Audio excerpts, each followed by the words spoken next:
ئەمساڵ ئاهەنگەکانی کریسمس و یادکردنەوەی لەدایکبوونی مەسیح تێکەڵ بە جەنگەکانی غەزە و ئۆکراینیا بووە. لە کاتێکدا ئاڵۆزی و جەنگی نێوان ئیسرائیل و حەماس لە غەزە و هێرشەکانی رووسیا لە ئۆکراینیا بوونەتە سێبەرێکی ڕەش بۆ پشۆکانی کریسمس، پاپا فرانسیس بە جەختکردنەوە لە چەسپاندنی ئاشتی وتاری یادی کریسمسی دەست پێ کرد.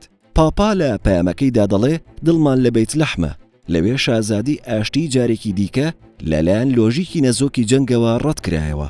بەیت لەحم کە دەکەوێتە کەناری ڕۆژئاوا و کریسیانەکان باوەڕیان وایە عیسای مەسیح زیاتر لە 2000 ساڵ لەمەوبەر لەوێ لەدایک بووە، ئاهەنگی ساڵانەی کریسمسی هەڵوەشاندەوە کە ساڵانی پێشوو هەزاران گەشتیاری بەلای خۆیدا ڕادەکێشە. لە ناوەڕاستی شارەکەدا ئاڵایەکی گەورەی فەڵەستینیەکان هەڵکراوە و لەسەری نووسراوە زەنگەکانی بەیت لەحم بۆ ئاگربەس لە غەزە لێ ئەدەن. نیکۆڵ نەجاری تەمەن 18 ساڵ لە بەیت لەحمەوە قسەی بۆ ئاژانسی فرانس پرێس کردووە. گوتی خەڵکێکی زۆر لە پێناو ئەم خاکەدا دەمرن، بۆیە لە کاتێکدا خەڵکەکەمان دەمرن ئاهەنگێڕان زۆر قورسە. لە سووریاش کڵێساکان ئاهەنگەکانیان سنووردار کرد بۆ نزاکردن بۆ دەربڕینی هاوسۆزی بۆ فەڵەستینیەکان.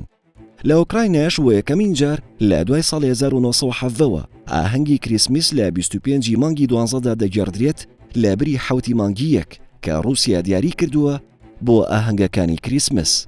لە ڕۆژهەڵات و باشووری تورکیاش کە لە مانگی شوباتی ئەم ساڵدا بەهۆی بوومەلەرزەیەکی بەهێزەوە زۆربەی ناوچەکە خاپوور بوو، بۆ هۆی گیان لە دەستدانی زیاتر لە 50,000 کەس لە تورکیا و زیاتر لە 5,000 کەسی دیکەش لە سووریا یادکردنەوەی کریسمس تێکەڵ بە یادەوەری قوربانیەکان کرا. لە ئەنتاکیا بەشێک لە مەسیحیەکان لە بەردەم کڵێسا خاپوورەکەیاندا ئاهەنگیان گێڕا.